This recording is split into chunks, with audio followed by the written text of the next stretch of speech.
Bien, ¿cómo estamos? Una vez más, muchas gracias por estar ahí. De nuevo, bueno, hoy vamos a hablar VO2 Max, consumo máximo de oxígeno. Fijaros, está muy de moda el entrenamiento a V2 Max y sobre todo se está enfocando como un entrenamiento saludable, como que el V2 Max es un factor de salud. Bueno, evidentemente la persona que tiene salud va a tener un V2 Max alto, eso sí o sí, si no, no tendría salud. Ahora bien, de ahí a que el V2 Max sea el causante directo de la salud, bueno, pues yo tengo mis dudas. Pero bueno, independientemente de eso, que ya hay algún vídeo en el que lo comento, en algún vídeo del canal, independientemente de eso, hoy vamos a hablar de VO2 Max, rendimiento y, sobre todo, qué importancia tiene el V2 Max, el consumo máximo de oxígeno en corredores de resistencia. Fijaros, este canal está enfocado sobre todo a corredores de resistencia, bueno, incluso también medio fondo, pero lo que vamos a hacer a ver hoy, pues también incluiría hasta cierto punto, corredores de medio fondo. Pero bien, entonces, vamos a la última entrada del blog y lo vemos sobre ahí. Vamos a ver primero VO2 Max, hasta qué punto es necesario entrenar o hacer entrenamientos a V2 Max, ahora que están muy de moda, y si realmente el V2 Max es un determinante del rendimiento en corredores de resistencia o hay otras alternativas, ya no solo desde el punto de vista de rendimiento, sino sobre todo también de salud. Vamos a discutirlo, a comentarlo sobre la entrada del blog. Entonces, vamos allá.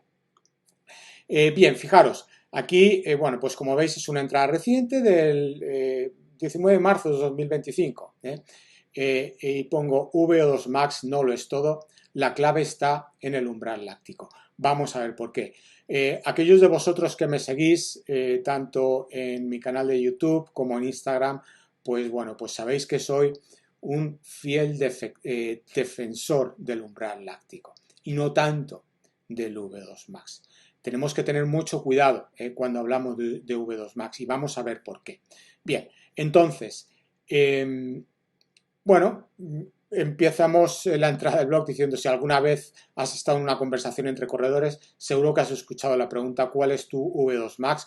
O qué dice tu Garmin sobre el V2 Max. ¿Qué V2 Max máximo? ¿Cuál es el consumo máximo de oxígeno tienes? Y en principio pensamos que a mayor V2 Max, mayor rendimiento. Bueno, ¿es realmente de esa manera? Vamos a verlo. Primero, ¿qué es el V2 Max? Bueno, pues como su nombre indica, es la máxima cantidad de oxígeno que el cuerpo puede utilizar durante el ejercicio. Como somos individuos aeróbicos, bueno, pues el oxígeno es fundamental y es necesario para generar esa energía, permitir la contracción muscular y a partir de ahí, hablando de la carrera, del running, bueno, pues permitir el gesto de la carrera para llevarnos a un buen rendimiento. Ahora bien, aquí tenemos que preguntarnos tres cosas importantes. Primero, el V2 Max, ¿cuándo se mide el V2 Max? Es decir, aquí lo tenemos en la imagen, ¿no? Normalmente un V2 Max pues se mide en el laboratorio. Nos ponen la típica máscara y hacemos un test de V2 Max cuando estamos descansados, no bajo fatiga. Eso es un factor importante. Entonces, como comentamos aquí, bueno, se mide en condiciones en ausencia de fatiga.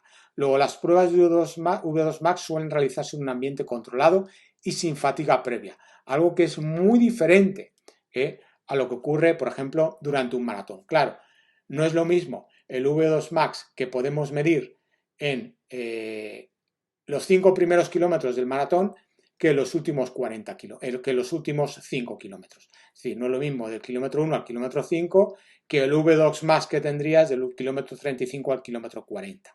Es decir, si me hacen un test de V2 Max después del kilómetro 5 o me hacen un test de V2 Max después del kilómetro 40. Varía mucho, ¿eh?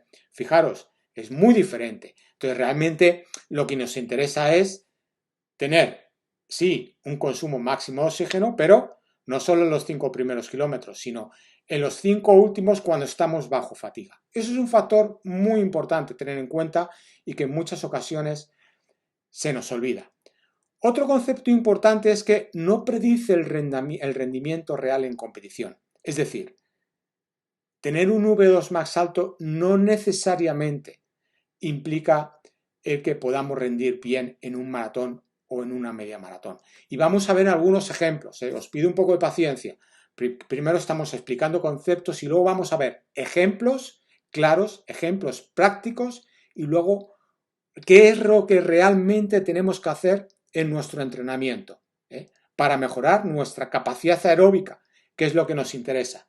No tanto el V2 Max, sino la capacidad para mantener un ritmo sostenido durante mucho tiempo. Y ese concepto se llama, como digo aquí, umbral de lactato. Es decir, si soy capaz de mantener un ritmo alto durante mucho tiempo antes de que esos niveles de lactato se disparen. Es decir, en otras palabras, si soy capaz de correr de forma aeróbica durante mucho tiempo a un ritmo alto. Y eso no es V2 Max, porque el V2 Max está en los primeros minutos. A partir del quinto minuto, cuarto, entre el 3 y el minuto 5, nuestro V2 Max baja por los suelos. Entonces, lo importante no es el V2 Max, sino es la capacidad de mantener un ritmo alto durante los 42 kilómetros o en media maratón. Y eso es umbral de lactato. Es el verdadero indicador de resistencia. Continuamos. Os pido un poco de paciencia. Sé que algunas cosas os chirrían, pero paciencia. Bien, entonces, las carreras de fondo no se ganan con piernas frescas, sino que se ganan cuando está en fatiga. Una vez que está en fatiga, si soy capaz de mantener ese ritmo alto en fatiga. Fijaros, yo siempre recordaré mi primer entrenador, mi entrenador de toda la vida, cuando era niño, con 13 años, Antonio Postigo, entrenador nacional, entrenador de la Federación Española de Atletismo, fue incluso, bueno, pues responsable de velocidad, de medio fondo, gran entrenador, un grandes conceptos. Siempre, yo recuerdo cuando era niño, 13, 14 años, nos hacía la pregunta, fijaros, dos corredores llegan al último 100, a los últimos 100 metros de un maratón, en un sprint. ¿Qué corredor gana? ¿El más rápido o el más resistente? Pues gana el más resistente. No gana el que tiene mayor VO2 max, sino gana el que es más resistente. Fijaros, hay en este último maratón de Nueva York, este último año, 2024, noviembre del 2024, os invito a que busquéis en internet, Televisión Española lo retransmitió, últimos 100 metros, dos corredores africanos. ¿Cuál es el que ganó? ¿El que tenía mejor marca en 10.000 o el que era más resistente? No. Los dos corredores en los últimos 100 metros al final ganó el más resistente, no el más rápido. Incluso, bueno, pues siempre recordaré, bueno, pues las palabras de, no voy a decir nombres, pero bueno, ilustres atletas con récords nacionales de media distancia. Y dice, no, va a ganar este porque este tiene una mejor marca en 5.000 y en 10.000 en pista que este otro. Bueno, pues ganó el otro, ganó el más resistente. Ejemplo, fijaros, corredor A y corredor B. El corredor A tiene un consumo máximo de oxígeno de 60 mililitros por kilogramo por minuto. Son dos corredores con buenos consumos máximos de oxígeno, no son valores de élite, son valores terrenales, ¿no? Que cualquiera de nosotros puede llegar a ellos con el entrenamiento, con un entrenamiento continuo y durante años. Y un corredor B de 55.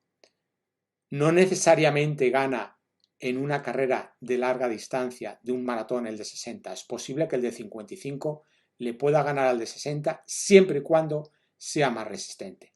El ejemplo más ilustrativo, muy ilustrativo, Paula Radcliffe, ex plusmarquista mundial de maratón, 2.15, una barbaridad. Fijaros, cuando ella hacía 2:18, los valores que hacía en 2 horas 18 de V2 Max eran muy similares a los valores que cuando hizo 2:15 en V2 Max. Ahora bien, la mejora del 2:18 a 2:15 no se debió a una mejora en el consumo máximo de oxígeno. Los niveles de consumo máximo de oxígeno en esta atleta eran similares. Sin embargo, pudo obtener un 15% de mejora en el umbral láctico. Brutal, brutal, sin cambiar su consumo máximo de oxígeno. Esto nos dice todo.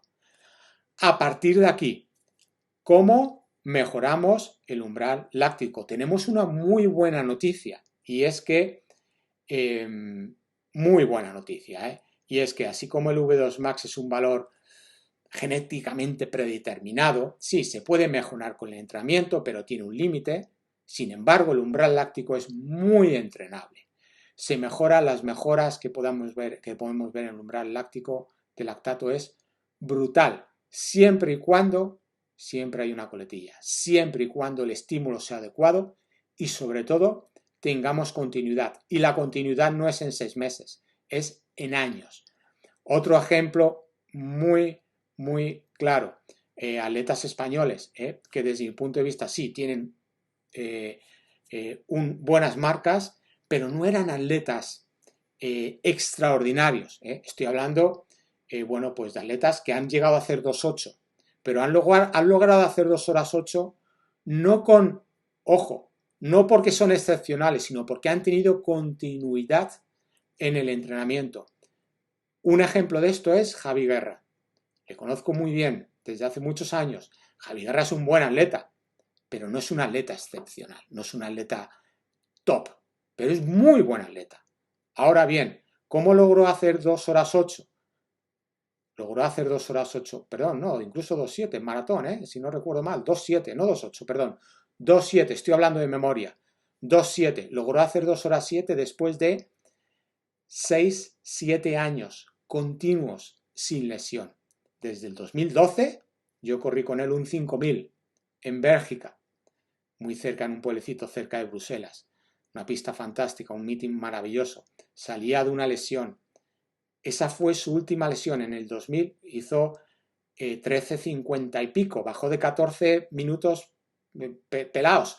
Eso no es una marca de élite. Es una marca buena, sí, pero no es una marca de élite. ¿Cómo logró hacer 2:7 en maratón? Gracias a tener, lo logró en el 2018, 2017, 2018. ¿Gracias a qué? A 6 años de entrenamiento continuo sin lesión.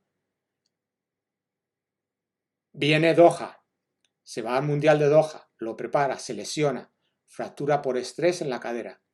Olvídate. Javi Guerra no ha sido el Javi Guerra del 2018, porque no ha tenido la continuidad. La clave está en la continuidad, durante años, aunque no seamos atletas excepcionales. ¿Cómo mejoramos el umbral de lactato? Está muy de moda. Z2, zona 2. Bueno, zona 2 lo llaman zona 2 dentro de un modelo de 5 zonas. Yo lo llamo zona 1 dentro de un modelo de 3 zonas. Suave, ritmos suaves. Otro de los grandes errores del entrenamiento en maratón. Las tiradas de 30 kilómetros a ritmo de maratón. Error. Las tiradas de 30 kilómetros tienen que ser suave, muy suave. Ahora bien, en fatiga.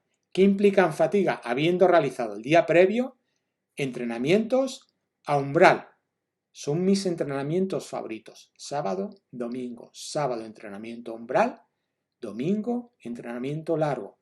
Realizo el entrenamiento largo mirando a los pajaritos en zona 1 bajo fatiga del entrenamiento del día previo.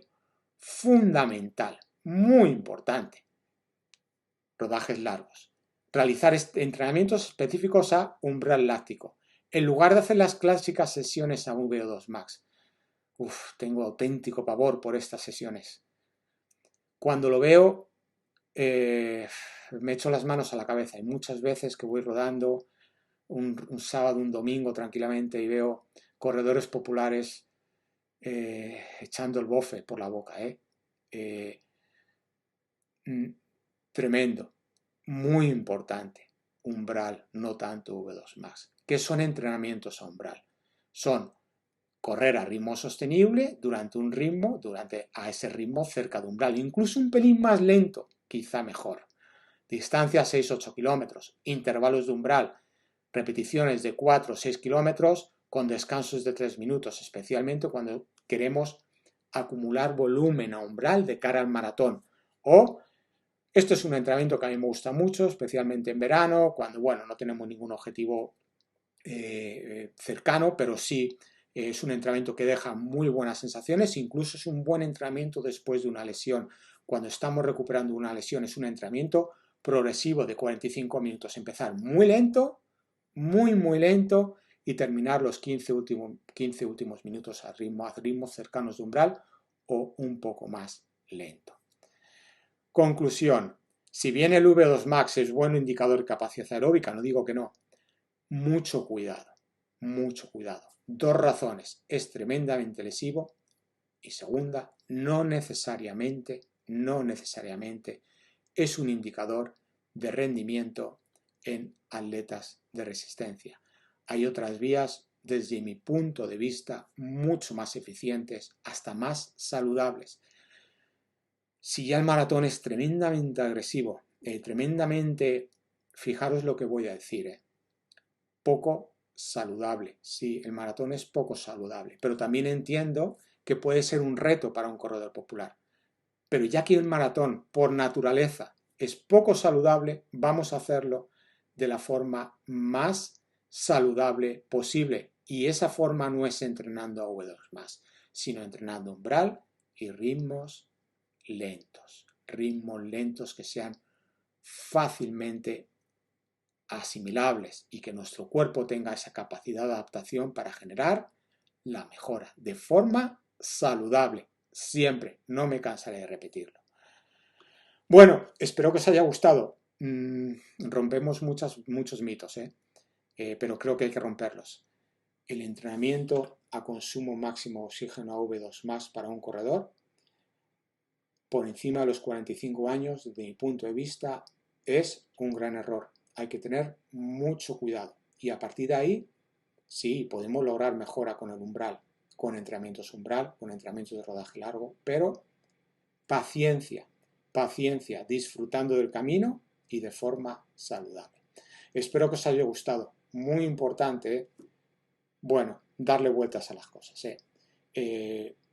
Os agradecería una vez más que dierais el like y por supuesto que os suscribierais al canal. Es la mejor manera de agradecer todo el trabajo que hago con vosotros. Gracias y ánimo con ello.